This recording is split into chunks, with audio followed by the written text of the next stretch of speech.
Hey guys, welcome to Phil's Computer Lab. In this video we are taking a look at another drive bay from ICDock. This one goes into a standard 3.5-inch drive bay. It holds two 2.5-inch SATA drives, but the highlight is definitely the built-in hardware RAID. The supported RAID modes are JBOD, Big, RAID 1 and RAID 0. We will check out these modes in more detail later. So let's have a look and see what's inside the box. We've got the drive bay, two drive trays, screws, keys and a manual. Each 2.5-inch SATA drive goes into its own drive tray. The drive trays are compatible with drive heights of up to 9.5mm. For RAID 0 and RAID 1 operation, it is recommended to use the same hard drives with identical specifications.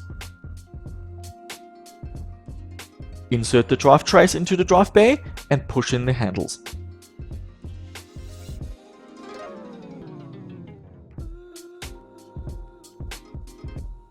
The drive trays of this particular unit are lockable for added security and to avoid accidentally ejecting them.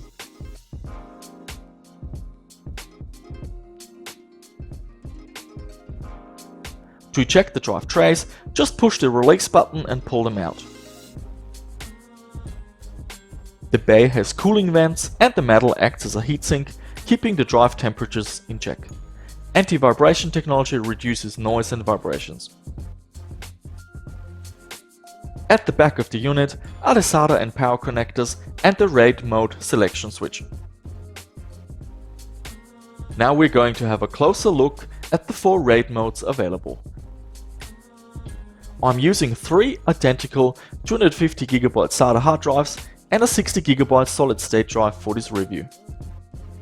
The drive bay ships with the RAID mode set to JBOD. Your system needs to support port multiplier for both hard drives to show up in JBOD mode. My system didn't, and in this case only the top hard drive will be detected. Let's take a look at performance. On the left side we can see the solid state drive directly connected to the motherboard, on the right side connected through the ICDock drive bay in JBOD mode. We can see that the performance is a little bit higher when connected directly to the motherboard, but the difference is minimal. Comparing the 250GB SATA hard drives, the results are extremely close. Write performance is a tiny bit faster on the drive connected directly to the motherboard, but again the difference is minimal. The next RAID mode is Big, which pulls both hard drives together and gives you a single large drive. So the two 250GB hard drives are pulled together to create a single 500GB drive. The next RAID mode is likely the RAID mode that most people will use with this unit.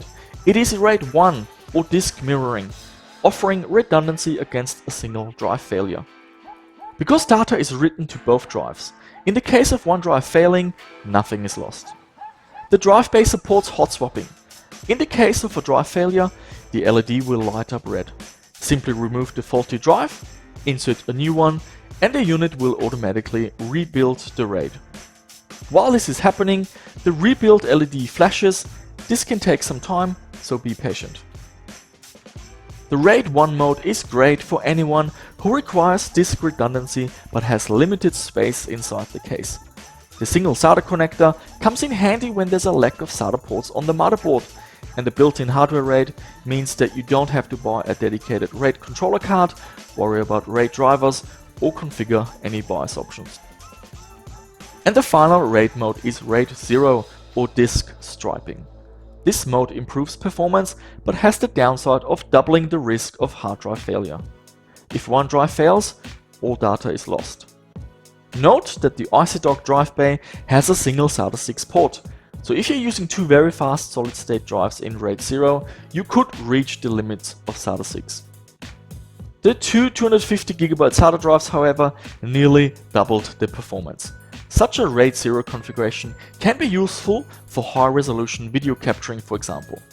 The video capture card that I use can capture uncompressed raw footage but creates extreme amounts of data. Too much for a standard hard drive, but no problem for RAID 0. From the IC Dock website, you can download RAID monitoring software to show your drives and access RAID information. And there you have it. What a nifty little product. It fits into the 2.5-inch drive bay, which most of the time is not used anymore these days. The built-in hardware RAID offers all the typical RAID modes, performs very well, and simplifies everything, because you don't have to deal with dedicated RAID controller cards or configure the motherboard BIOS. You also get away with using just a single SATA cable, making cable management easier, but also freeing up SATA ports for other devices. Thanks for watching, and see you soon on Phil's Computer Lab.